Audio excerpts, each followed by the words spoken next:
τηλεόραση, ειδικά ελληνική τηλεόραση. Πάρα πολύ χρήσιμο. Και βέβαια μετά από όλα αυτά, όπως ήταν αναμενόμενο, στο νούμερο 2.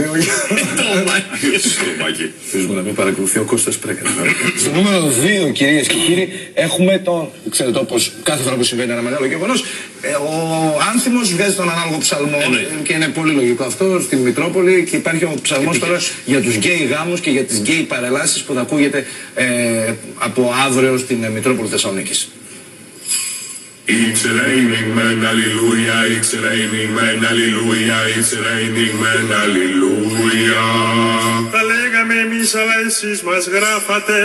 Τώρα ετοιμαστείτε να καμαρώσετε τους γιους σας νυφούλες. Να δείτε πως τους πάνε τα τούλια. Ο εκλεκτός σας δήμαρχος Γιάννης Μπουτάρης θα κάνει τη Λεβεντογένα Θεσσαλονίκη αδελφάτο.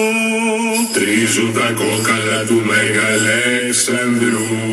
Θα ξεχάσουμε επίσης τις παρελάσεις που ξέραμε.